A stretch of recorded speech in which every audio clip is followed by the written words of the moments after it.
All right, we are live, everyone. A very good afternoon to all of you, and welcome to Infinity Learn NEET by Shri Chaitanya. बच्चे, आज आपका जो धैर्य series है उसमें 12th class की बारी शुरू हो चुकी है। फर्स्ट चैप्टर हम शुरू ऑलरेडी खत्म कर चुके हैं, which is sexual reproduction in flowering plant. Next chapter आपका genetics, which is principle of inheritance and variation, उसकी आज हम शुरुआत करने वाले हैं। अगर मैं बात करूं 12th की, 12th में सबसे ज्यादा वेटेज वाली अगर कोई यूनिट है that is your genetics. 3 chapter आपके इसमें होते हैं। First one is principle of inheritance and variation, second is molecular basis and third is your evolution. Evolution से उतने क्वेश्चंस नहीं आते हैं, बाकी 2 यूनिट से भर भर के क्वेश्चंस आते हैं। 7 to 8 क्वेश्चंस आपके मॉलिक्यूलर बेसिस ही लेके चला जाता है, ठीक है। तो प्रिंसिपल ऑफ इनहेरिटेंस से भी अब आजकल बहुत ही इजी, बहुत ही सिंपल से क्वेश्चंस आना शुरू हो चुके हैं। तो वो क्या सिंपल क्वेश्चंस आते हैं, किस टाइप के क्वेश्चंस आते हैं, each and everything we will discuss in today's class in detail. आज हम शुरुआत कर रहे हैं इस चैप्टर की। शुरुआत में आपको समझाऊंगी कि मेंडल सर ने कैसे जेनेटिक्स में अपना रुझान बनाया, कैसे वो फादर ऑफ जेनेटिक्स कहलाए, क्या क्या उसके पीछे फंडामेंटल थिंग्स थी, क्या क्या कैसे उन्होंने मोनोहाइब्रिड क्रॉसेस को शुरू किया करना, टेस्ट क्रॉस क्या होते हैं, रेसिप्रोकल क्रॉस क्या है, एंड मैनी मोर थिंग्स। तो हम शुरुआत करते हैं बच्चे आज की क्लास में, विच is your principal of inheritance and variation.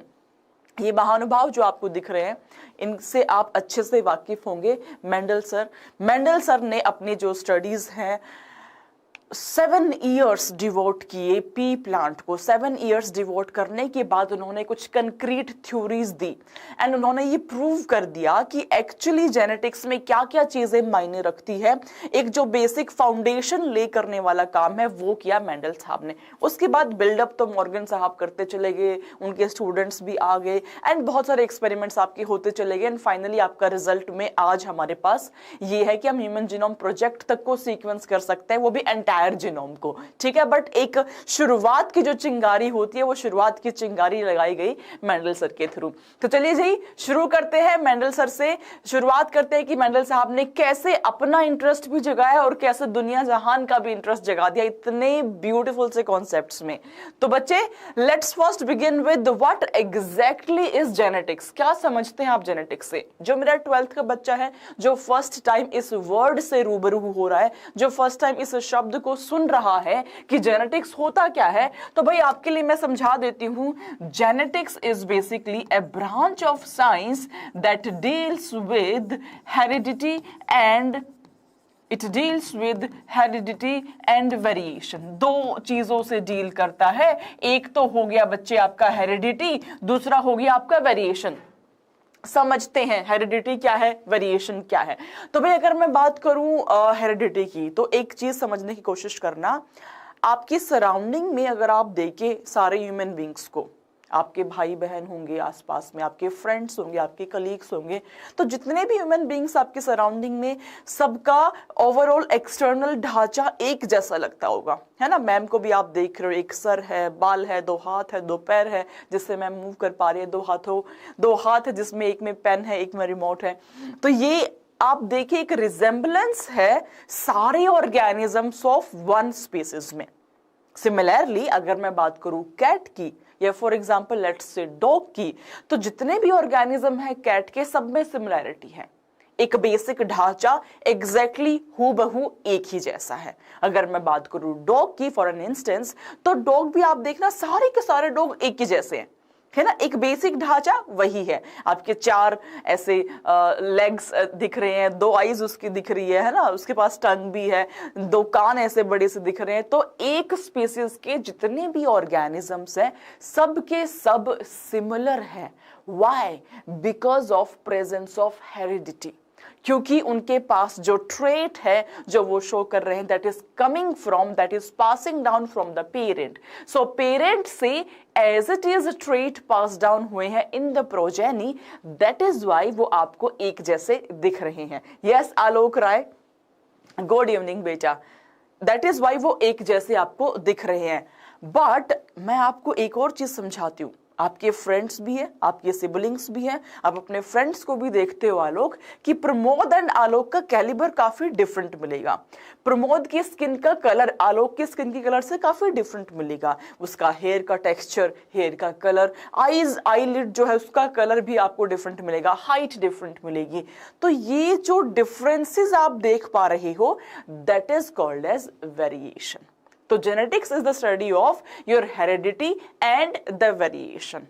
Are you getting my point? Are you with me in this? Yes everyone, are you with me in this? Everyone in the chat box? हाँ जी, ठीक है। तो हम बात कर रहे हैं भाई जेनेटिक्स की। तो सबसे पहले हम समझ लेते हैं हेरिडिटी क्या है। It is the passing of traits to offspring from its parent to progeny, parent to progeny, parent से प्रोजेनी में जो कैरेक्टर्स जो ट्रीट पास ऑन हो रहे हैं उसको आप हेरिडिटी कहते हैं। Now there is one more term जो अक्सर आपने सुना होगा which is called as inheritance. Inheritance क्या होता है फिर? चलिए हेरिडिटी तो हमने समझ लिया कि passing of trait. What is inheritance?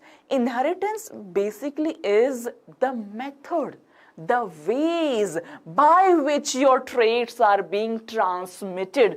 So inheritance is how the traits or characteristics are passed on from generation to generation. अब तो हमें पता है it is genes which are carrying the information. पहले we were not able to understand कि ये जो genes है ये पास कर रहे हैं इंफॉर्मेशन को, या डीएनए जेनेटिक मटेरियल है, या मेरा आरएनए जेनेटिक मटेरियल है, या प्रोटीन्स तो नहीं है जो इंफॉर्मेशन को पास कर रहे हैं। तो बहुत सारी थ्योरीज आई, काफी सारे साइंटिस्ट ने मेहनत करी इस चीज में, बड़े सारे एक्सपेरिमेंट्स हुए, एक्सपेरिमेंट के बाद एक्सपेरिमेंट होते चले गए एंड फाइनली ये थ्योरीज हमारे सामने आई। फाइनली एक कंक्रीट इंफॉर्मेशन हमारे सामने आई that it is genes which are carrying the information, it is genes which are carrying the information from your parent to the progeny, और यही जीन उस कैरेक्टर को शो करने में उस ऑर्गेनिज्म में हमारी हेल्प कर रहे हैं। ठीक है, तो initially there was nothing concrete about this thing. Plus दो थ्योरीज उस टाइम पे बहुत ही फेमस थी। एक थ्योरी तो ये कहती थी कि there is blending of all the characters, जितने भी कैरेक्टर वो सबकी ब्लेंडिंग होती है एंड देन वो पास ऑन हो जाता है। एक थ्योरी कहती थी कि नहीं, there is a particulate theory which means जो जीन्स है या फिर जो भी मटेरियल है जो पास डाउन करा रहा है दैट इज अ कंक्रीट, वो एक सॉलिड फॉर्म के अंदर ट्रांसपोर्ट कराने लग रहा है। तो ब्लेंडिंग नहीं होती है ये कहा पार्टिकुलेट ने, ब्लेंडिंग मिक्सिंग होती है ये कहा ब्लेंडिंग थ्योरी ने, एंड फाइनली जो रिजल्ट निकला वो आज हम समझ करके जाएंगे। यस बच्चे, तो inheritance is basically how the traits, मैं ज्यादा डिटेल में आपको समझा गई, इज हाउ द ट्रेट्स और characteristics are passed on from generation to this generation. वो कैसे पास ऑन हो रहे हैं, what is the unit of inheritance, किसके इंपैक्ट में वो पास ऑन होते हैं। ठीक है, ज्यादा डिटेलिंग नहीं करते हुए आगे बढ़ते हैं भाई। ठीक है, तो जेनेटिक्स क्या है हम समझ गए। अगर मैं बात करूं वेरिएशन की, मैंने अभी आपको समझाया कि एक स्पीसीज के सारे ऑर्गेनिज्म मोर और लेस एक ही जैसे दिखते हैं एक्सटर्नली, अगर आप उसको देखते हैं तो एक्सटर्नली का मतलब ये हुआ कि एक बेसिक ढांचा आपको वैसा ही दिखेगा, बट अगर आप माइन्यूटली ऑब्जर्व करेंगे हमारे हेयर कलर डिफरेंट है, हमारे हेयर का टेक्सचर डिफरेंट है, हमारा स्किन का कलर डिफरेंट है। एक नॉर्थ इंडियन एक साउथ इंडियन को आप सिर्फ देख करके बता देंगे कि जी ये तो नॉर्थ वाले पार्ट से है, ये मेरा साउथ वाले पार्ट से। इनफैक्ट अगर मैं बात करूं इंडियंस एंड नॉन इंडियन की, तो भी आप सिर्फ देख के बता देंगे कि ये इंडियन है, ये इंडियन नहीं है। Why? Because of presence of variations, क्योंकि उसमें वेरिएशंस प्रेजेंट है। ठीक है, तो एक ही पॉपुलेशन में जो ऑर्गेनिज्म है वो अलग अलग तरीके से दिख रहे हैं because of presence of variation. Right everyone, तो चलिए जी शुरुआत करते हैं कि कैसे ये स्टडीज हमारे सामने आई, कैसे मेंडल साहब को फादर ऑफ जेनेटिक्स से नवाजा गया। थोड़ा रिवाइंड करते हैं। अगर मैं समझाऊं आपको मेंडल सर के बारे में, तो एक कहानी मैं आपको सुनाती हूं। मेंडल सर जो है वो ऑस्ट्रिया के रहने वाले हैं, जहां पे एक्सेस में एग्रीकल्चर का काम होता है। तो बचपन से ही ये एग्रीकल्चर बैकग्राउंड में पले बड़े थे। इन्हें दिख रहा था कि कैसे कोई प्लांट ग्रो करता है, किसी प्लांट को ग्रो कराने के लिए सुटेबल कंडीशंस क्या होने चाहिए, कितना मॉइस्चर देना चाहिए, किस कंडीशन में उस प्लांट को हम ग्रो करा सकते हैं, फर्टिलाइजर अगर डालना है तो कितना आप डाल सकते हैं, क्या कंडीशंस एमिएबल होनी चाहिए in order to grow that plant in a perfect condition. तो ये बचपन से देखते आ रहे थे इन चीजों को। ठीक है जी, अब इन्होंने पढ़ाई करनी शुरू करी। पढ़ाई करने के बाद ही wanted to become a teacher. ध्यान देना इस बात पे, इनके एस्पिरेशंस ये थे that I want to become a teacher, I want to spread the knowledge. But teacher बनने के लिए कुछ एग्जाम क्रैक करना पड़ता है and he was enable to do that. वो एग्जाम क्रैक नहीं कर पाए। जब ये एग्जाम क्रैक नहीं कर पाए तो बहुत परेशान हुए, हताश हुए। इन्हें लगा कि this is the end of my life और मैं जो चाहता हूं मैं वो कर नहीं पा रहा हूं। बट इनकी लाइफ से सीखने को मिलता है कि एक टेस्ट, एक एग्जाम आपकी लाइफ डिसाइड नहीं करता है। आपने जो सोच लिया अगर वो नहीं होता है तो वो होता है जो ईश्वर आपसे चाहता है। इसीलिए तो ये फादर ऑफ जेनेटिक्स कहलाए। आप देखिए, तो इसीलिए अगर मन का हो तो अच्छा, मन का ना हो तो ज्यादा अच्छा, क्योंकि उस केस में भगवान आपको इशारा कर रहे हैं कि आपके लिए ये चीज नहीं, आप किसी और चीज के लिए बने हो। तो in a similar way he was enable to crack the exam. Exam crack नहीं कर पाए तो प्रॉब्लम थोड़ी सी ये हुई कि थोड़ा परेशान हो गए। जी बिल्कुल, ये फर्स्ट लेक्चर है जेनेटिक्स का, फर्स्ट लेक्चर है बच्चे। हाँ, तो थोड़ा सा कनेक्शन एस्टैब्लिश करने की कोशिश करना। तो थोड़ा परेशान हुए। परेशान होने के बाद इन्होंने डिसाइड किया कि मैं आगे फर्दर स्टडीज करता हूँ। जब ये आगे स्टडीज करने गए यूनिवर्सिटी ऑफ वियना में, स्टडी करते करते इनका एक्सपेरिमेंटेशन में थोड़ा रुझान बढ़ा। इनको ना मजा आने लगा, लेबोरेटरीज को विजिट करना शुरू किया, अच्छा लगना शुरू हुआ। तो उस टाइम पे जो इनके टीचर थे, फिजिक्स के टीचर, वो डॉपलर सर। आपने डॉपलर इफेक्ट पढ़ा होगा। जी हाँ, वो इनके टीचर थे। देन बॉटनी के टीचर वाज अंगर सर।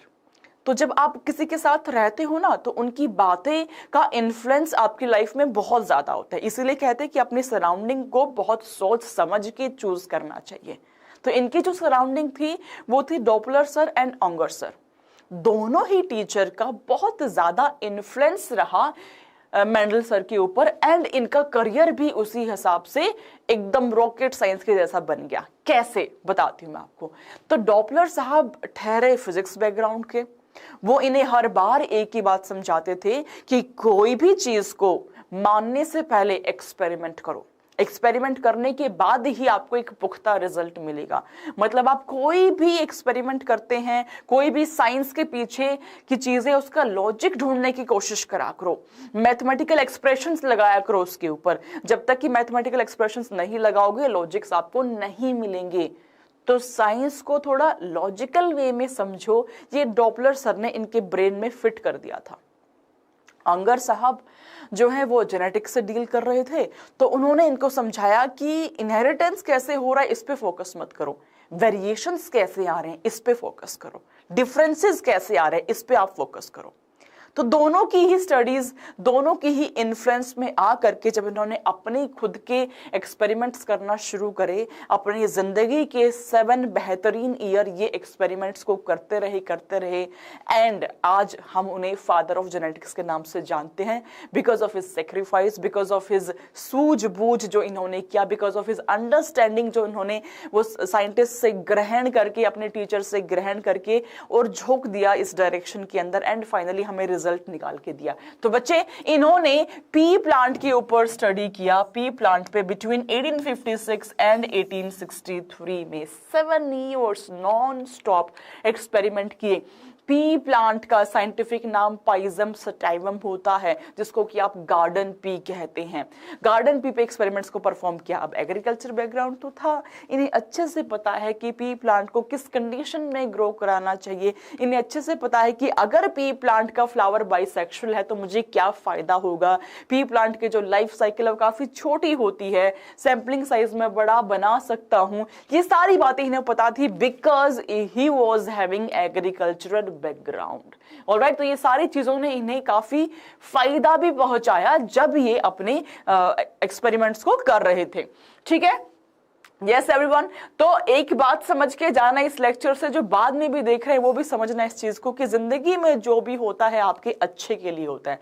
जब आप down the period of time 5 साल बाद 10 साल बाद बैठ करके सोचते हो कि तब ये चीजें हुई थी, जब आप उन डॉट्स को कनेक्ट करते हो देन यू कैन रिलेट कि हाँ यार उस टाइम पे ये चीज ना अच्छी हुई थी, उस टाइम पे बीना मैम ने ये बात बताई थी, हमने मान ली थी, तो अच्छी चीज ये हो गई थी कि बॉटनी में मेरे अच्छे मार्क्स आ गए थे और आज मैं डॉक्टर बन के बैठा हुआ हूं। तो जब when you connect the dots तो सारे डॉट्स आपके मिलते हुए चले जाते हैं एंड फाइनली आप जिस भी मुकाम पे पहुंचते हो उस मुकाम पे पहुंचाने के लिए वो सारे डॉट्स एक अहम योगदान देते हैं।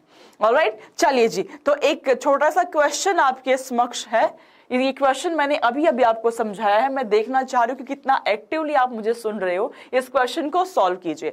विच one from those given below is the period for Mendel's hybridisation experiment? क्या पीरियड था? 1856 to 1863, 1840 to 1850, 1857 to 1869, 1870 to 1877, which were those 7 precious years? बता दो जी चैट बॉक्स में, everyone in the chat box बता दो जी चैट बॉक्स में। Yes everyone, let me see the chat box. KGN के नाम से एक बच्चा है, उसने आंसर दिया एंड परफेक्ट आंसर बी दिया। Very good, these were those 7 precious years. चलिए जी आगे चलते हैं। तो आगे की कहानी अगर मैं आपको समझाऊं तो अब जो भी साइंटिस्ट को कोई भी एक्सपेरिमेंट करता है, the first and foremost thing that they do is they choose a experimental object. अब वो कुछ भी हो सकता है। इस केस में पी प्लांट है, मॉर्गन साहब ने ड्रोसोफिला को चूज कर लिया, किसी और साइंटिस्ट ने किसी और चीज को चूज कर लिया। अब आप एक बारीकी समझना इस बात की, जब आप नीट का एग्जाम देते हो तो हम हमेशा एक चीज कहते हैं कि नीट का एग्जाम क्लियर तो कर लोगे बट रैंक आपको फिजिक्स दिलाएगा। ऐसा हम क्यों बोलते हैं? बिकॉज फिजिक्स में बायो वाले बच्चों का हाथ थोड़ा सा तंग रहता है। अगर फिजिक्स बहुत अच्छी आपने कर ली, इसका मतलब आपने स्टैंड आउट कर दिया एंड आपकी वो बहुत अच्छी रैंक वो आपको दे करके जाएगा। तो इन अ सिमिलर वे जब साइंटिस्ट अपने एक्सपेरिमेंट को परफॉर्म करते हैं तो क्या एक्सपेरिमेंटल ऑब्जेक्ट चूज किया है वो डिफाइन करता है कि कितना सक्सेसफुल वो उस एक्सपेरिमेंट को करने वाले हैं। तो मेंडल सर ने, since he was having agriculture background, उन्होंने चूज किया पी प्लांट को, जो कि आपका गार्डन पी होता है, जिसको कि आप पाइजम सटाइवम भी कहते हैं। जो पी प्लांट है उसको क्यों चूज किया? क्योंकि उसकी लाइफ स्पेन काफी छोटा था। मैम इससे क्या फायदा होगा? अगर लाइफ स्पेन छोटा है तो क्या फर्क पड़ जाएगा? मैम आप ऐसा क्यों बोल रहे हो कि एक प्लस पॉइंट है? अगर मेरे बच्चे लाइफ स्पेन छोटा होगा तो मुझे जितने भी सेट ऑफ एक्सपेरिमेंट्स लगाने हैं, मैंने एक्सपेरिमेंट लगाया, मैंने देखा कि हाँ जी इसका रिजल्ट ये निकला।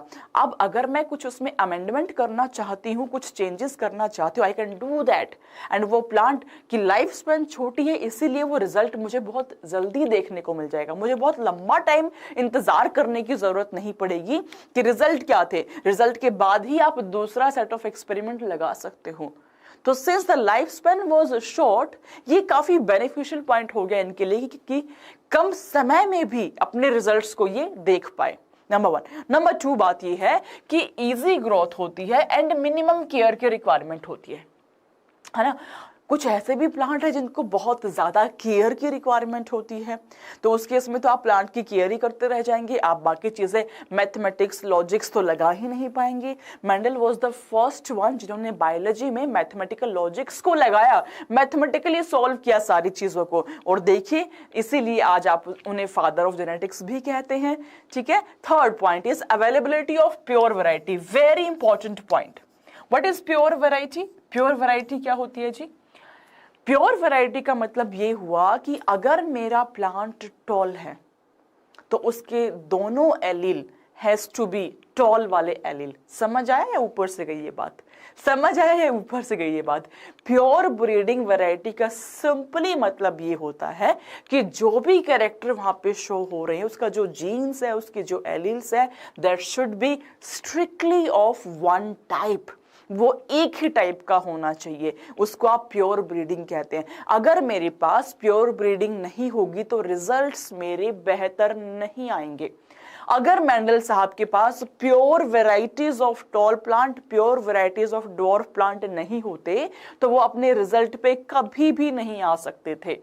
तो in order to get that pure varieties what he did, इन्होंने एक प्लांट को 5 to 6 जनरेशंस तक सेल्फिंग कराया। सेल्फिंग कराने के बाद जो रिजल्ट निकलेगा दैट विल बी प्योर। तो टॉल प्लांट को लिया, सेल्फिंग कराया, जो निकला रिजल्ट उसकी फिर से सेल्फिंग कराई, जो रिजल्ट निकला उसकी फिर से सेल्फिंग कराई।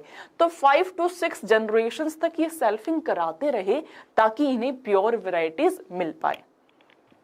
Right? Next point is, which is again very important, is contrasting character. जो भी कैरेक्टर्स को चूज किया पी प्लांट के, they were all either and or type। मतलब क्या तो प्लांट की हाइट टॉल है या ड्वार्फ है, there is no intermediate height, बीच की जैसा कुछ नहीं है। क्या तो हाइट 5 फुट है या 1 ही फुट रहेगी, 3 या 4 फुट का कोई स्कोप नहीं है। क्या तो आपके सीड का जो शेप है वो राउंड है या रिंकल्ड है, बीच का कोई स्कोप नहीं है। क्या तो आपका जो कलर है वो ग्रीन है या येलो है, बीच का कोई स्कोप नहीं है। तो जो भी ट्रेट इन्होंने चूज करे, every trait was contrasting character, means either और वाला कैरेक्टर था, बीच का इंटरमीडिएटरी कहीं पे भी नहीं अराइव हुआ। That is the main factor जिसने कंट्रीब्यूट किया इनकी सक्सेस को। And last but not the least is bisexual flower. इससे क्या बेनिफिट होगा, जो पी प्लांट है उसके फ्लावर बाइसेक्सुअल थे, means having presence of both the sex organ.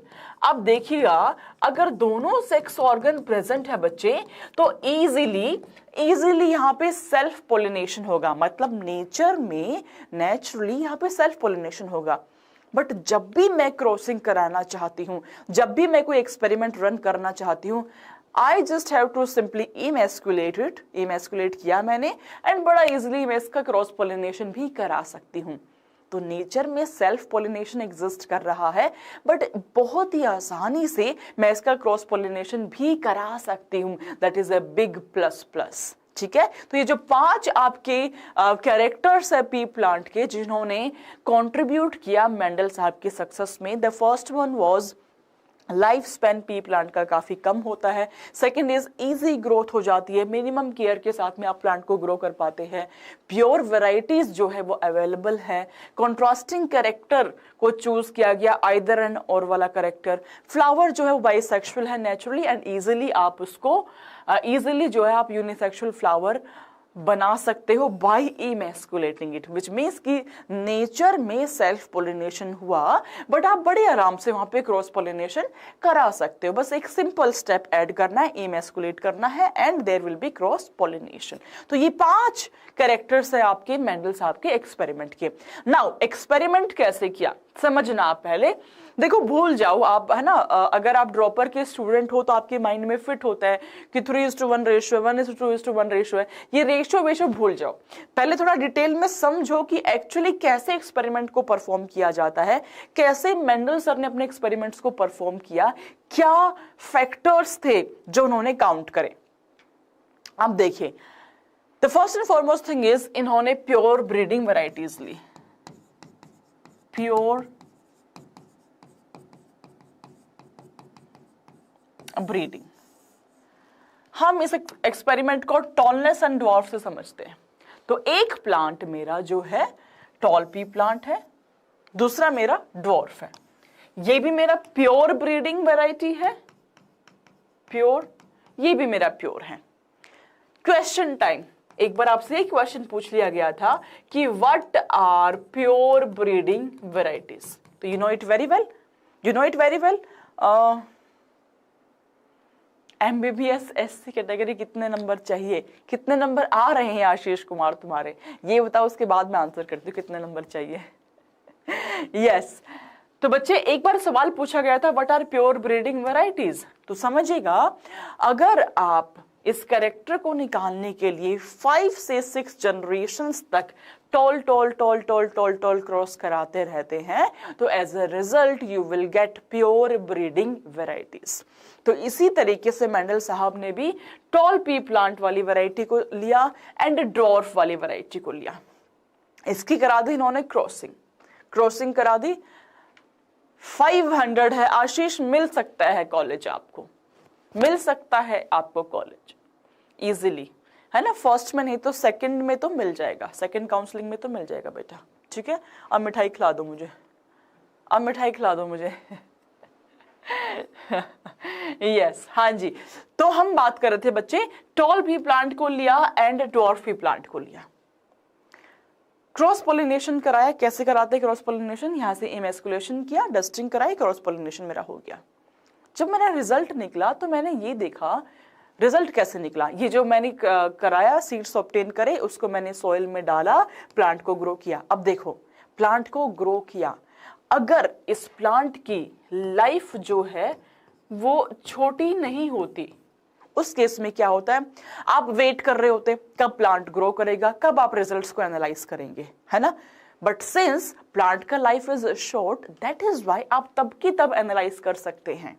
तो जैसे ही ग्रो किया पी प्लांट ने, ये एनालाइज किया गया कि जितने भी प्लांट ग्रो हुए, सबके सब, each and every plant was tall, सबके सब प्लांट टॉल थे, ड्वार्फ एक भी प्लांट नहीं था। तो मेंडल सर का जो क्यूरियोसिटी लेवल है वो काफी राइज हो गया। उन्हें लगा कि यार मैंने प्योर ब्रीडिंग वैरायटीज ली, टॉल की एंड ड्वार्फ की, मैंने दोनों को क्रॉस पोलिनेशन कराया, रिजल्ट में सबके सब प्लांट टॉल कैसे आ गए, ड्वार्फ का तो कोई नामो निशान ही नहीं है। तो उनका क्यूरियोसिटी एकदम पीक पे पहुंच गया।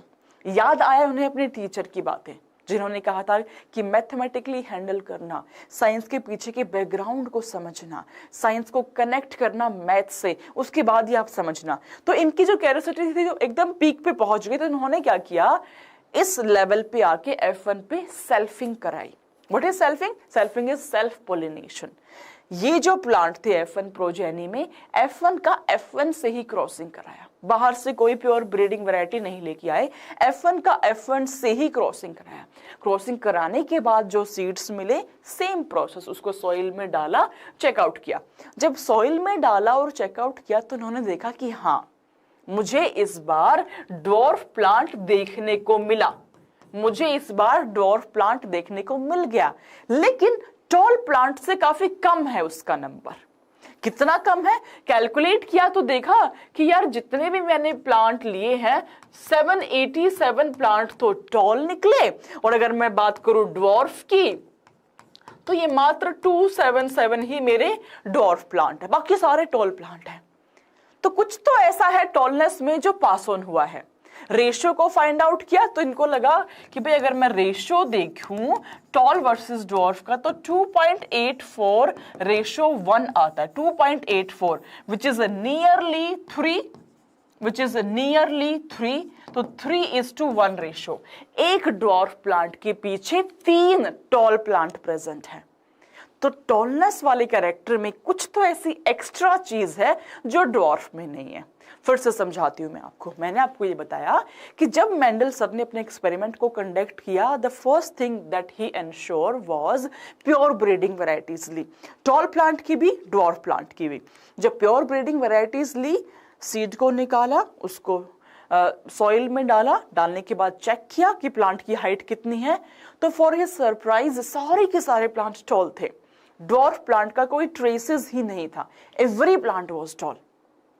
अब इनको लगा कि यार ये कैसे हो गया, सारे प्लांट टॉल क्यों है? तो इन्होंने सेल्फिंग कराई, सेल्फ पोलिनेशन कराया। सेल्फिंग कराने के बाद जो रिजल्ट निकला, फिर काउंट किया तो देखा जितने भी प्लांट है उसमें से 787 टॉल प्लांट है एंड 277 ड्वार्फ प्लांट है। रेशियो फाइंड आउट किया तो 2.84 रेशियो 1 निकला, नियरली 3:1। अब इन्होंने अपनी जो गणित थी, जो डॉपलर साहब ने समझाया था, जो मैथमेटिक्स समझाई थी, वो लगाना शुरू किया। इन्होंने कहा कि भाई जब मैंने सेल्फ पोलिनेशन किया F1 जनरेशन में, सीड्स को ऑब्टेन किया, सीड को प्लांट किया, F2 को जब मैंने चेकआउट किया तो मुझे रेशियो कुछ डिफरेंट लगा, तो क्यों ना मैं कुछ और कैरेक्टर्स के साथ में इस सेम एक्सपेरिमेंट को रिपीट करूं। एक एक्सपेरिमेंट करने से तो कुछ नहीं होगा, I should repeat the experiment with some more characters. इसीलिए तो हम पढ़ते हैं कि मेंडल साहब ने 7 कॉन्ट्रास्टिंग ट्रेट्स को चूज किया। He started with plant height, जब रिजल्ट्स एकदम ऐसे आए कि भाई आप भरोसा ही नहीं कर सकते हो, देन उन्होंने एक एक कैरेक्टर लेकर के चूज करना शुरू करा एंड एक्सपेरिमेंट्स को सेम तरीके से परफॉर्म करना शुरू किया। सेकंड कैरेक्टर जो लिया वो लिया फ्लावर कलर। सेम कहानी हुई। F1 प्रोजेनी में देखा कि सिर्फ और सिर्फ एक ही कलर दिख रहा है which is violet, white colour तो दिख ही नहीं रहा है, तो इन्होंने वॉयलेट की सेल्फिंग कराई एंड काउंटिंग करी तो 705 आपके वॉयलेट निकले एंड 224 आपके व्हाइट निकले। रेशियो निकाला तो रेशियो आपका निकला जी 3.15:1। ये आपके वॉयलेट कलर फ्लावर थे, ये आपके व्हाइट थे, विच इज नियरली 3:1। तो एग्जैक्ट 3:1 रेशियो इन्हें कभी भी नहीं मिला। इन्होंने जब सातों कैरेक्टर्स को देखा तो मोर और लेस 3:1 मिल रहा था। एग्जैक्ट 3:1 कहीं पे भी नहीं मिला। यहाँ पे 3 से थोड़ा कम है, यहाँ 3 से थोड़ा ज्यादा है। तो सम अप करके इन्होंने कहा कि इट इज 3:1।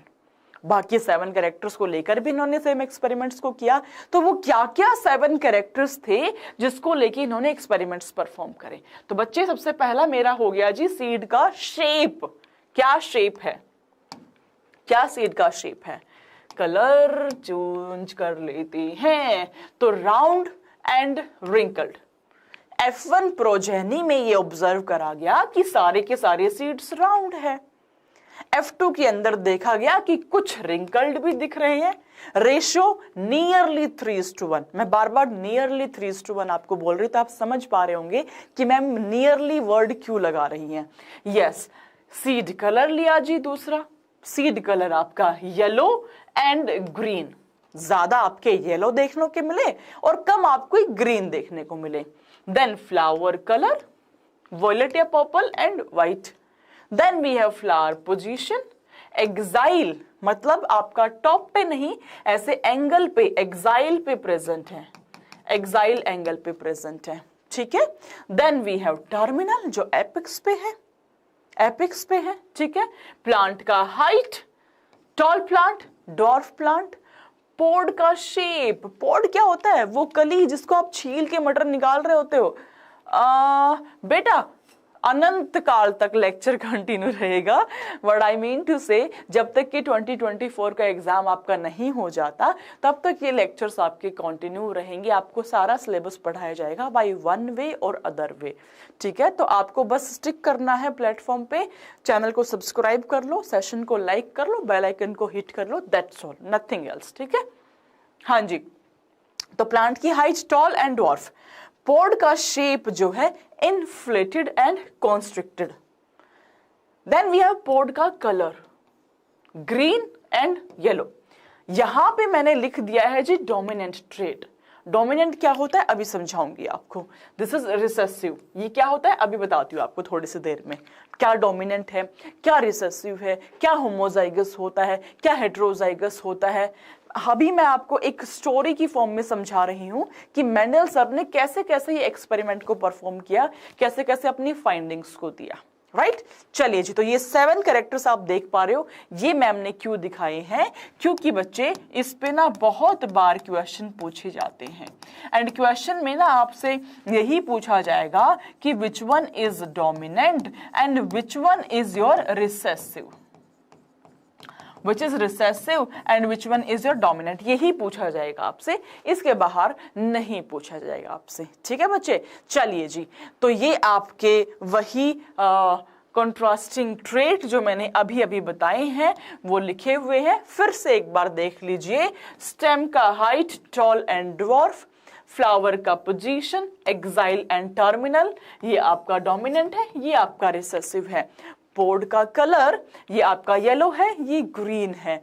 पोड का शेप इन्फ्लेटेड कॉन्स्ट्रिक्टेड। फ्लावर का colour purple and white. Seed का colour yellow and green. Seed का shape round and wrinkled, right. बेटा मेरा टाइम टेबल मॉर्निंग में 12:30 शार्प क्लास होती है जिसमें हम 11th का बायोलॉजिकल क्लासिफिकेशन शुरू कर चुके हैं। मोनरेंस आज ही हमने मॉर्निंग में कंप्लीट किया है, उसको हम आगे बढ़ाते हुए चलेंगे। एंड इवनिंग की ये क्लास आपकी 6 बजे होती है, ठीक है। आज थोड़ा सा टाइम चेंज हुआ है, अदरवाइज 6 PM पे होती है आपकी क्लास, राइट। चलिए, तो ये आपके 7 कॉन्ट्रास्टिंग ट्रेट्स हैं। आगे बढ़ते हैं जी, जो आपके 7 कॉन्ट्रास्टिंग ट्रेट्स है बच्चे, वेरी इंपॉर्टेंट लाइन। अच्छा पहले बता देती हूँ, this is out of NCERT, little bit out of NCERT. जो आपके 7 कैरेक्टर्स हैं, दे लाई ऑन 4 क्रोमोसोम्स, वो 4 क्रोमोसोम्स पे लाई करते हैं। 7 कैरेक्टर्स आपके 4 क्रोमोसोम्स पे लाई करते हैं। किस किस क्रोमोसोम पे लाई करते हैं, ये इंपॉर्टेंट है, इसीलिए आपको पढ़ा रही हूँ, ठीक है बच्चे। हाँ, एनसीईआरटी में आपको क्रोमोसोम का नंबर नहीं देखने को मिलेगा, 1 4 5 7 क्रोमोसोम नंबर 1 के ऊपर आपके 2 कैरेक्टर्स होते हैं, which is flower colour and seed का कोट कलर। नंबर 4 के ऊपर आपके 3 कैरेक्टर्स होते हैं, which is pod shape, stem का लेंथ एंड फ्लावर का पोजीशन। नंबर 5 पे आपका एक कैरेक्टर है, which is pod colour. Number 7 पे आपका एक कैरेक्टर है, which is your seed formation. तो आपके जो 7 कॉन्ट्रास्टिंग कैरेक्टर है, दे लाई ऑन 4 क्रोमोसोम, वो 4 क्रोमोसोम्स के ऊपर लाई करते हैं। Now it is question time. मैंने आपको जितना समझाया है, सी मेरी क्लास में आपको हमेशा देखने को मिलेगा, जितना आपको पढ़ाऊंगी साथ साथ आपको क्वेश्चन सॉल्व कराऊंगी, ताकि आपकी क्वेश्चन सॉल्विंग एबिलिटीज मेरे साथ साथ इंप्रूव होते रहें। भाई 2024 का पेपर बहुत दूर तो नहीं है, है ना। जिन बच्चों को लग रहा है कि हाँ अब तो हम थोड़ा दिन वेट करेंगे, आराम करेंगे, उसके बाद ही हम देखेंगे, है ना, तो बहुत ज्यादा दूर तो नहीं, कब ये टाइम निकल जाएगा आपको पता ही नहीं चलेगा। तो अभी से एक एक दिन को इफेक्टिवली यूज करते हुए चले बच्चे, एक एक दिन को, एक एक घंटे को सही इस्तेमाल करते हुए चले। हाँ जी, तो क्वेश्चन जरूर सॉल्व करें मेरे साथ में, जितना टॉपिक पढ़ते हो साथ साथ क्वेश्चन सॉल्व करो। आपने देखा 2023 में प्रीवियस ईयर क्वेश्चन की क्या इंपॉर्टेंस है, सेम क्वेश्चन ही उठा के आपसे बार बार पूछे गए हैं, ठीक है। तो yes, we have this question on our screen. Among the following characters, which one was not considered by Mendel in his experiments of P? मैंने कहा था आपको कि ये जो कॉन्ट्रास्टिंग ट्रेट्स हैं, डोमिनेंट रिसेसिव वाला, इसके ऊपर बार बार सवाल आपसे पूछे गए हैं। तो आपको ये 4 ऑप्शंस दिए हुए हैं, आपको बताना है कि among these characters which one was not considered, जिसको नहीं कंसिडर किया गया bye Mendel in his experiment.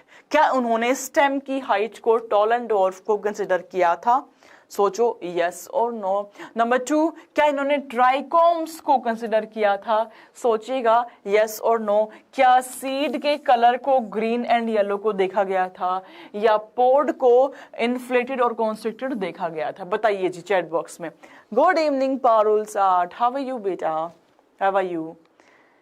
Yes, I am getting the answers. मुझे एक आंसर मिल चुका है, मैम आपको बता चुकी हैं। देयर वर 7 कॉन्ट्रास्टिंग कैरेक्टर्स, जिसमें से डोमिनेंट एंड रिसेसिव ट्रेट आपके दिए हुए थे, एंड मेरे को एकदम करेक्ट आंसर भी मिल चुका है, विच इज ट्राइकोम। ट्राइकोम को, इस कैरेक्टर को मेंडल साहब ने चूज नहीं किया था, इसके अलावा ये तीनों कैरेक्टर को मेंडल साहब ने चूज किया था। क्वेश्चन में आपसे नॉट कंसिडर्ड पूछा हुआ है, which means this is the correct answer. Right everyone, चले आगे। यस पारुल जी, चलिए सुपर्ब। नेक्स्ट क्वेश्चन पे आ जाते हैं, सॉल्व कीजिए आप बच्चे। Next question, in his classic experiment on the pea plant, Mendel did not use, pay attention everyone, did not use, क्या चीज को यूज नहीं किया था? सीड का कलर यूज किया नहीं किया, पोड का लेंथ यूज किया नहीं किया, सीड का शेप एंड फ्लावर का पोजीशन। बताइए जी, पोड लेंथ को यूज किया या नहीं यूज किया? Everyone in the chat box, come on.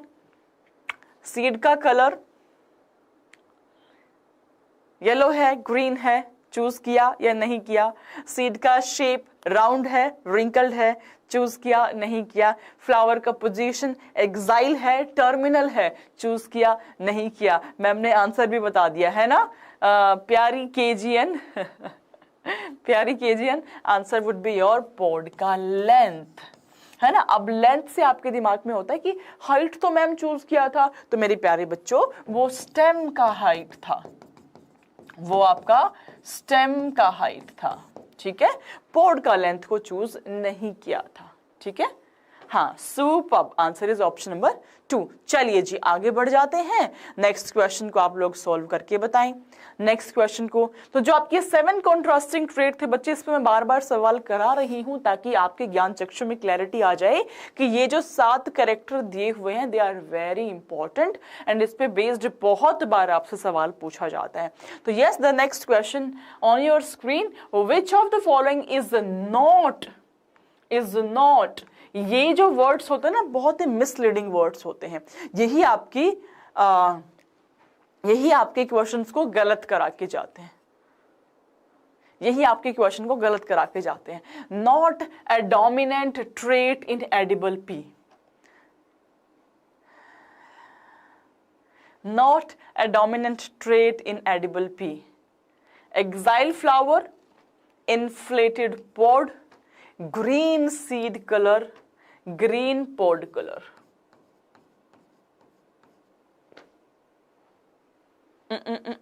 हाँ जी, बता दो जी, बता दो जी, बता दो।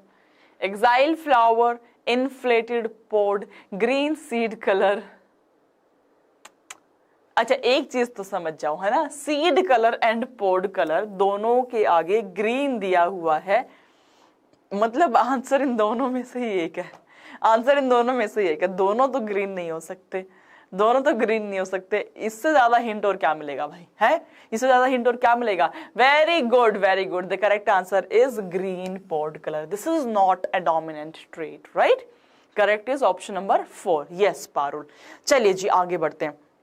अब मैंने आपको ये समझाया कि जब मेंडल साहब ने, मैं आपको ये स्टोरी सुना रही थी, जब मेंडल साहब ने ये देखा कि भाई जब मैंने F1 प्रोजेनिस को देखा तो सबके सब में एक ही कैरेक्टर था, दूसरा कैरेक्टर डिसअपियर हो गया था।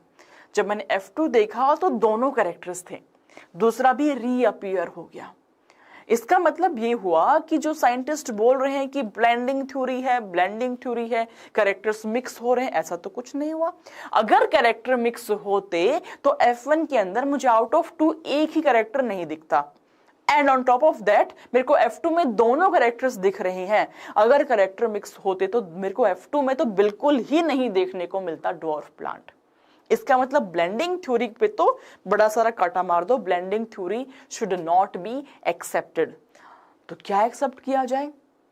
मेंडल साहब ने कहा कि कुछ तो ऐसी चीज है जो स्टेबली पास डाउन हो रहा है किसी फॉर्म में, क्योंकि अगर स्टेबली पास डाउन नहीं होता तो F1 में वो छुप गया, F2 में रीअपियर हो गया।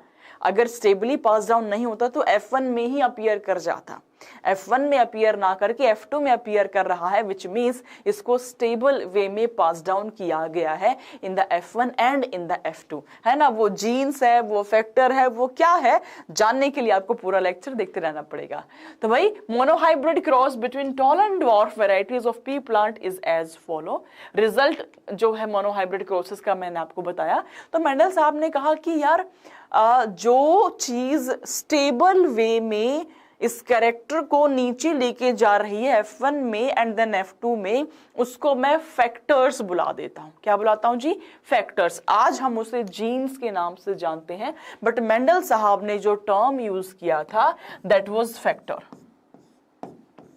That was factor. ठीक है, इन्होंने कहा जी फैक्टर है जो कि स्टेबली पास डाउन हो रहा है in the generation. Now we call it gene. बात एक ही है, जीन क्या होता है? Mendel observe that some stable factor was pass down, stably pass down हो रहा है unchanged from parent to the progeny. इन फैक्टर्स को आज हम जीन्स बुलाते हैं। अगर चेंज हो जाता तो ब्लेंडिंग थ्योरी सही प्रूव हो जाती, चेंज नहीं हो रहा है। ठीक है, नाउ जो जीन्स है इसकी डिफरेंट फॉर्म एग्जिस्ट करती हैं, तो जो different forms of the same gene है उसको आप एलील कह देते हैं। What are allele? Allele are the genes which code for a pair of contrasting traits are known as allele.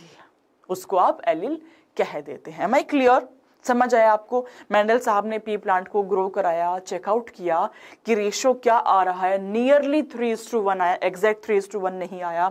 Check करने के बाद इन्हें समझ में आया कि यार F1 के अंदर वो कैरेक्टर तो नहीं दिख रहा, F2 में सेम कैरेक्टर दिख रहा है, मतलब कुछ चीज पास डाउन हो रही है। जो पास डाउन हो रही है उसको इन्होंने फैक्टर्स का नाम दे दिया। आज हम उन्हें जीन्स बुलाते हैं। जीन के जो डिफरेंट फॉर्म है उसको आप एलील बुला देते हैं। ठीक है जी, चलिए। तो मेंडल साहब ने अपने कुछ फाइंडिंग्स रखे सबके सामने। इन्होंने कहा कि there are 2 trait for each character.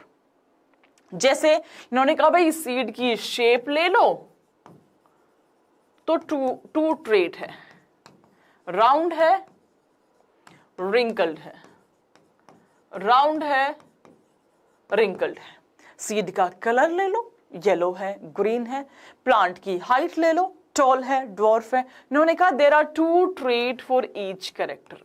2 से ज्यादा का फंडा इन्हें नहीं पता। बाद में हमने मल्टीपल एलिलिज्म को भी इजाद किया, but he was not aware of that. इन्हें नहीं पता था कि मल्टीपल एलिल्स क्या होती है। इनके हिसाब से एक कैरेक्टर माने 2 ट्रेट में ही अपीयर होगा, एक जीन माने 2 एलिल ही वो कैरी करेगा। तो मल्टीपल एलिल क्या है, पॉलीजेनी क्या है, प्लियोट्रॉपी क्या है, he was not aware of that. ये मेंडल के बहुत बाद की कहानियां हैं। ठीक है जी। तो 2 traits for each character, each one of these trait is represented by the factors। हर एक को फैक्टर से हम रिप्रेजेंट करते हैं। Each progeny receives 1 factor from each parent. We have mother, we have father. एक फैक्टर आपका मदर से आया, एक फैक्टर आपका फादर से आया। अगर वो दोनों सेम है तो इसको आप होमोजाइगस कह देते हैं। अगर वो दोनों डिफरेंट है उसको आप हेट्रोजाइगस कह देते हैं। If it is homozygous it will express itself, but if it is heterozygous तो the dominant one will express itself. Recessive वाला अपने आप को एक्सप्रेस नहीं कर पाएगा। As simple as that. ठीक है। तो इन्होंने कहा कि each progeny receive 1 factor from each parent. Now, genes which code for a pair of contrasting trait are known as allele. तो alleles are the different forms of a gene. एक gene की different form will be your alleles. वो आपकी alleles कहलाती है। ठीक है पारुल? चलो जी आगे बढ़ जाते हैं, आगे बढ़ते हैं। तो एक सवाल आपके सामने आता है। मैं थ्योरी के साथ में क्वेश्चन कराना is my expertise and question जरूर आपको करना चाहिए, because I firmly believe on this thing। जितना क्वेश्चन सॉल्व करेंगे उतना ही क्वेश्चन सॉल्विंग एबिलिटी बढ़ेगी। तो मेरी गुजारिश आप सारे बच्चों से कि अभी साथ साथ, ऐसा नहीं है कि पहले थ्योरी पढ़ रहे हैं आराम से मजे से, बाद में बैठ करके क्वेश्चन सॉल्व करेंगे, है ना, वो बाद के लिए मत छोड़िए, साथ साथ में क्वेश्चन को सॉल्व करते हुए आप लोग चलिए। यस, तो this question on your screen, a true breeding garden pea plant is crossed with a dwarf। अच्छा, this is a previous year question, this is a latest previous year question, latest question है। मैं देखना चाहती हूं कि आप इसको correct कर पाते हैं नहीं कर पाते हैं। क्वेश्चन कहता है a tall tree true breeding garden pea plant is crossed with a dwarf true breeding garden pea plant when the F1 plant were self, the resulting genotype were in the ratio of। जो आपका F1 है उसकी आपने selfing कर दी है मेरे बच्चों, तो रिजल्टिंग क्रॉस क्या निकल के आएगा? रिजल्ट हमें क्या निकल के आएगा बता दो बच्चों। 1:2:1 रेशियो निकलेगा, which is tall heterozygous, tall homozygous versus your dwarf plant. 3:1 निकलेगा, tall and dwarf. 3:1 dwarf and tall, 1:2:1 tall homozygous, tall heterozygous and dwarf। We have VV Kumari also, very good, yes। A tall true breeding garden pea plant is crossed with a dwarf true breeding garden pea plant when the F1 plant were self, the resulting genotype।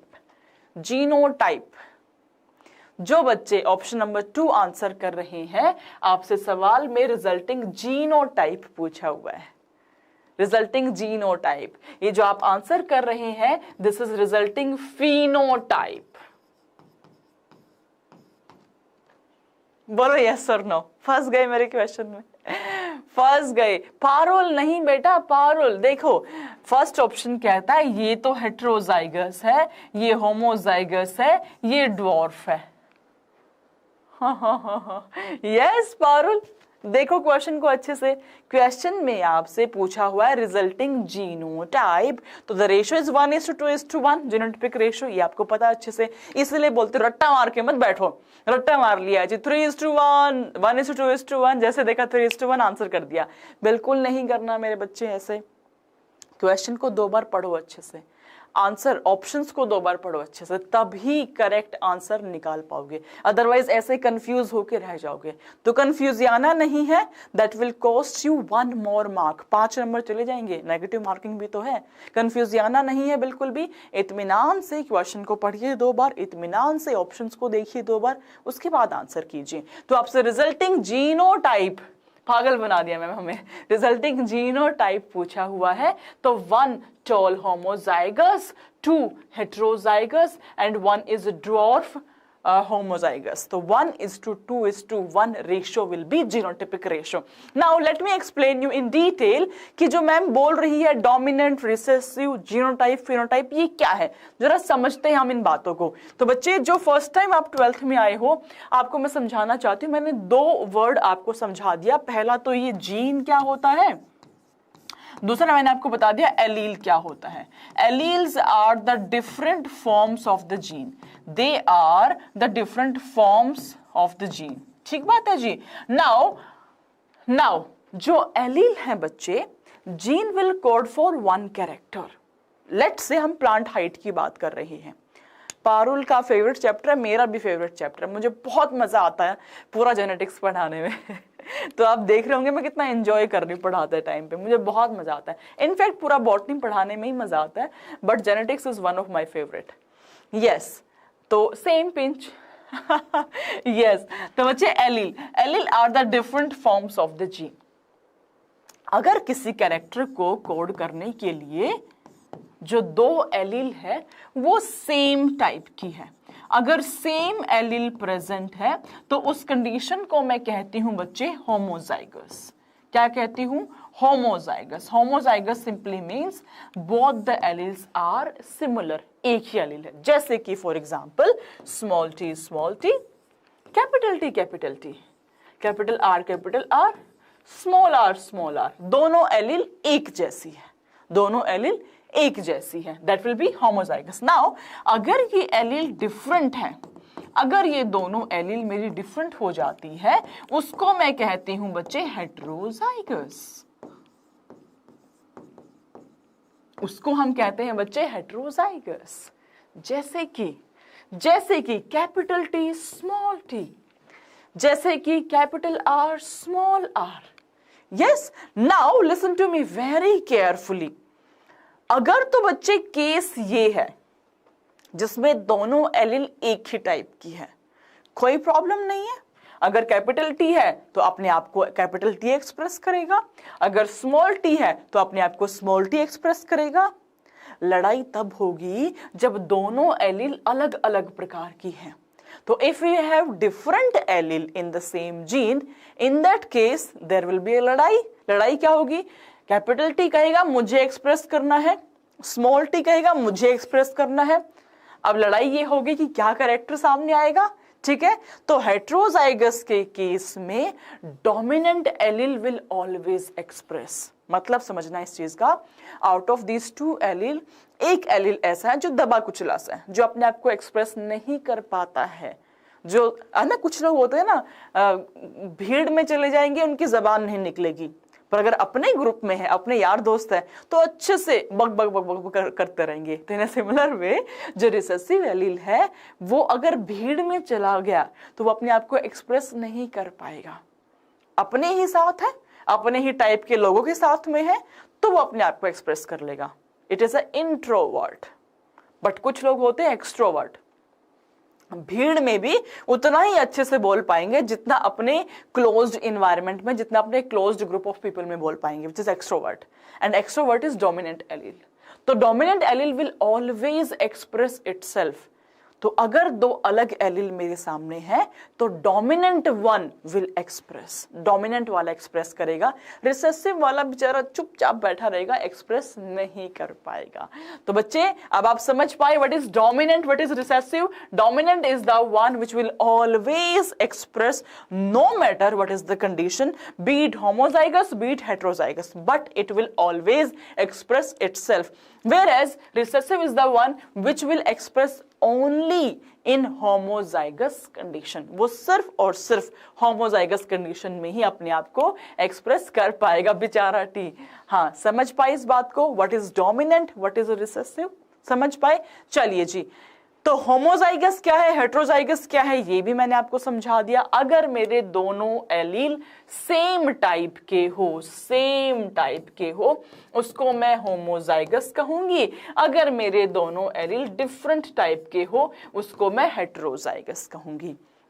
अगर same type के हैं कोई fight नहीं है, different है तो fight है, dominant one will express, recessive वाला एक्सप्रेस नहीं करेगा। फिट हो गया दिमाग में, चलो जी शाबाश। तो अब दो और टर्म पढ़ लेते हैं, one is genotype, second is phenotype. ये क्या होता है जी, ठीक है भाई। मेरे को एक प्लांट देखने को मिला, वो जो प्लांट है उसकी हाइट टॉल है, टॉल प्लांट है, देखने में टॉल है, बट एक्चुअल में इस टॉलनेस के पीछे कारण ये है या फिर इसके पीछे कारण ये है, ये मुझको नहीं समझ आया। तो देखने में बाहरी तौर से, एक्सटर्नल अपीयरेंस में, अगर मैं किसी प्लांट की बात करूं, अगर मैं किसी कैरेक्टर की बात करूं एक्सटर्नल अपीयरेंस में, that will be the phenotype. तो जो टॉलनेस आपको दिख रही है, this is the phenotype of that plant. But उस टॉलनेस के पीछे which genetic constitution is present, whether this one or this one, that actual genetic constitution will be the genotype।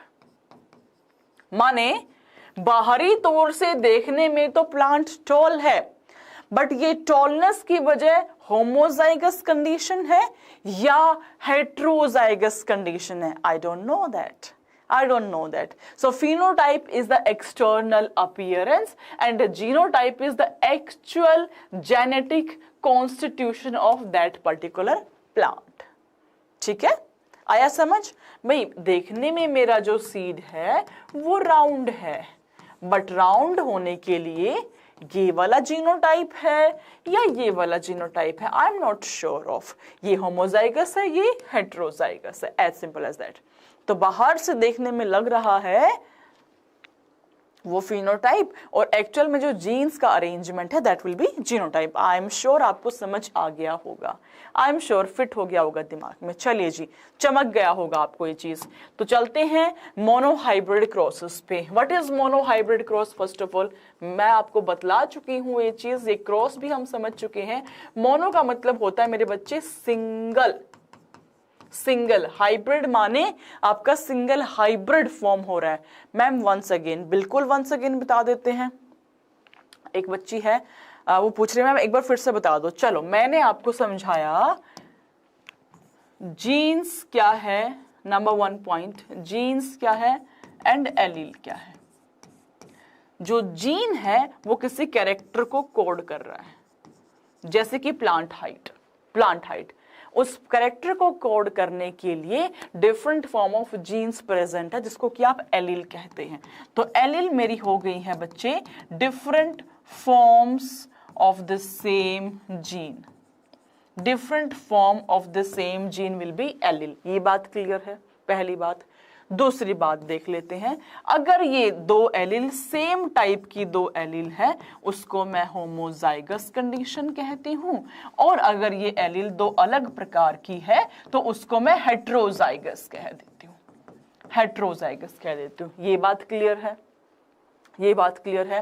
Homozygous condition है which means it will express itself, heterozygous वाला अपने आप को express कौन सा एलील करेगा? There will be a fight, which means जो आपका डोमिनेंट एलील है, जो एक्सट्रोवर्ट था, याद करो एक्सट्रोवर्ट था, that will always express, but जो रिसेसिव है वो सिर्फ अपने आप को होमोजाइगस कंडीशन में ही एक्सप्रेस कर पाएगा।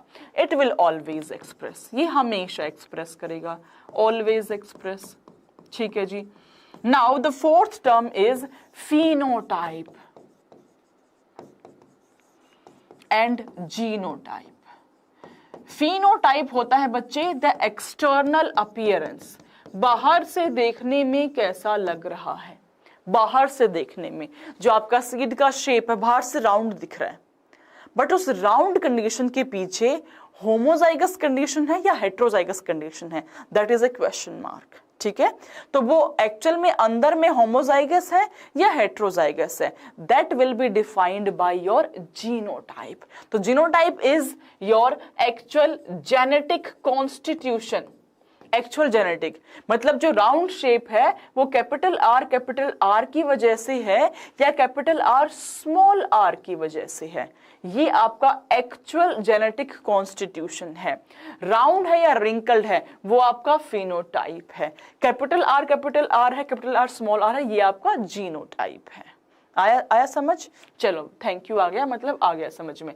चलो जी आगे बढ़ जाते हैं। तो ये आपका मोनोहाइब्रिड क्रॉस में समझा रही थी कि F1 के अंदर आपके सारे प्लांट्स टॉल आते हैं, F2 के अंदर आपको रेशो देखने को मिलता है। रेशो समझाती हूं क्या होता है। रेशो बच्चे एक ग्राफ की मदद से आप समझ पाते हैं जिसको कि आप पन्नट स्क्वायर कहते हैं। 2022 का question, previous year question, Punnett square के ऊपर क्वेश्चन आपसे पूछा हुआ था। What is Punnett square? It is graphical representation to calculate the probability of all the possible genotype of offspring. क्या पॉसिबिलिटी है सारे ऑफस्प्रिंग्स की, that is called as your Punnett square. किसने दिया था जी? पन्नट साहब ने दिया था। Used to understand a typical monohybrid cross conducted between tall and dwarf plant। क्या होता है पन्नट स्क्वायर? देख लेते हैं जी। सवाल यहां से आ गया था आपका, प्रीवियस ईयर क्वेश्चन मैम लिख देती है। ये जो लाइन ऑफ एनसीईआरटी है इट इज वेरी इंपॉर्टेंट, 2022 में क्वेश्चन इसे पूछ लिया गया था। ठीक है जी, देख लेते हैं कैसा सवाल था, किसके ऊपर सवाल था। तो this is something which is called as Punnett square. क्या होता है जी पन्नट स्क्वायर? क्या होता है जी Punnett square? Punnett square monohybrid cross की हम बात कर रहे हैं। Cross between parental capital T and small T मैंने क्रॉसिंग कराई। नाउ इन पन्नट स्क्वायर एक साइड पे मैं एक पेरेंट के गैमीट को लिखती हूं, दूसरी साइड पे मैं दूसरे पेरेंट के गैमीट को लिखती हूं। तो एक पेरेंट इज कैपिटल टी, दूसरा पेरेंट इज स्मॉल टी। तो मैंने यहां पे लिखा कैपिटल टी, मैंने यहां पे लिखा स्मॉल टी एंड मैंने फाइंड आउट किया probability in these 4 boxes. That's why NCERT कहती है it is done to find out the probability of the genotype. आप क्या कर रहे हैं जी? प्रोबेबिलिटी फाइंड आउट कर रहे हैं। किसकी? जीनोटाइप की फाइंड आउट कर रहे हैं। तो यहां पे मैंने टॉल के लिए टी, डॉर्फ का स्मॉल टी, यहाँ पे देखिए कैपिटल टी स्मॉल टी आया, कलर चेंज कर लेते हैं। यहाँ पे देखिए कैपिटल टी स्मॉल टी आया, यहाँ पे capital T small T.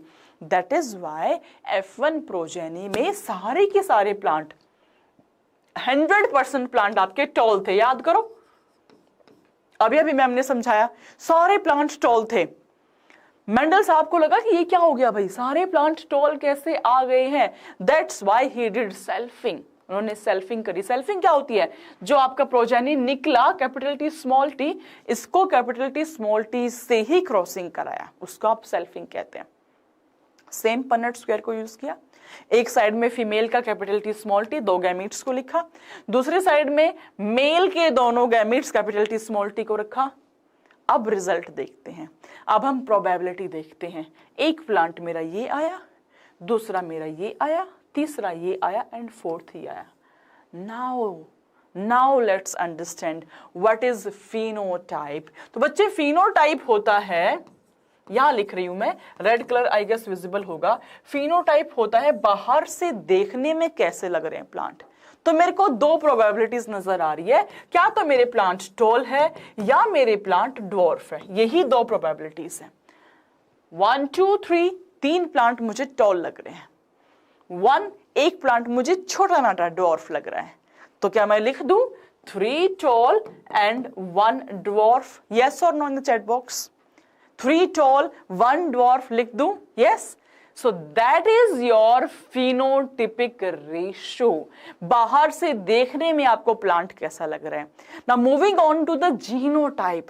Actual genetic constitution कैसा है? तो मेरे को 3 possibilities नजर आई, capital T, capital T, small t, 3 possibilities नजर आई। ठीक है जी। अब देखो जी, कैपिटल T ये एक, यप्स, capital T small t 1 and 2, जी हाँ, small t 1, yes, oops, ratio is 1:2:1, तो phenotypic ratio is 3:1, but genotypic ratio is 1:2:1. Am I clear? Now what is phenotype? What is genotype? Phenotype is external appearance. Genotype is actual genetic constitution. Am I clear in this thing? To all my bachas out there, am I clear? Yes? Am I clear? हाँ जी। तो कोई आपसे पूछे कि monohybrid crosses का genotypic ratio क्या होगा, क्या आप मुझे बता सकते हो चैट बॉक्स में? That would be 1:2:1. कोई आपसे पूछे फिनोटिपिक रेशियो क्या होगा, तो आप कहेंगे ma'am 3:1 will be the phenotypic ratio. Punnett square क्या होता है, आई गेस आप समझ चुके हैं। Yes everyone. तो भाई हमने क्या क्या समझा आज की क्लास में? हमने ये समझा, मैं बता देती हूं, हमने शुरुआत करी मेंडल सर से कि मेंडल सर की जीवनी क्या थी, कैसे उनको फादर ऑफ जेनेटिक्स कहा गया, क्या क्या क्या उनकी लाइफ में ऐसा हुआ, किस साइंटिस्ट का, किस टीचर का इम्पैक्ट उनकी लाइफ में देखने को मिला, ये हमने बात करी। विनय प्रताप, गुड इवनिंग बेटा, क्लास खत्म हो गई है ना? Nice lecture, thank you very much. तो भाई सेशन को लाइक कर लो, चैनल को सब्सक्राइब कर लो, बेल आइकन को प्रेस कर दो ताकि आप लेट ना आए, क्लास के टाइम के हिसाब से क्लास में आप पहुंच जाएं। ठीक है, तो चैनल को सब्सक्राइब जरूर कर लीजिए। हमने क्या क्या पढ़ा, हमने आज मेंडल सर से शुरुआत करी, क्यों हम इनको फादर ऑफ जेनेटिक्स कहते हैं। ये लेक्चर जिसने नहीं देखा है, जो अभी आए हैं क्लास में, प्लीज इसको देख लीजिएगा। ये बेसिक फाउंडेशन बनाता है आपके एंटायर जेनेटिक्स की, तो जरूर जरूर देखना। इन्होंने क्यों 7 कैरेक्टर्स को चूज किया, इन्होंने क्यों पी प्लांट को चूज किया, ये सारी बातों के जवाब आपको मिल जाएंगे आज की क्लास में। जीनोटाइप क्या है, फिनोटाइप क्या है, जीन्स क्या है, एलील क्या है, everything you will be able to understand. Alright everyone, तो चलिए मिलते हैं हम कल की क्लास में। तब तक के लिए आप सारे बच्चे इस सेशन को शेयर भी कर दो अपने दोस्तों के साथ में, ताकि इतनी बेहतरीन क्लास का सब लोग लुत्फ उठा पाए। तो मिलेंगे नेक्स्ट क्लास में, तब तक के लिए अपना ख्याल रखो बच्चों, मस्त रहो, स्वस्थ रहो, व्यस्त रहो, त्रस्त मत हो, परेशान मत हो, खुश रहो। बाय बच्चों, love you all and God bless you all. Bye everyone.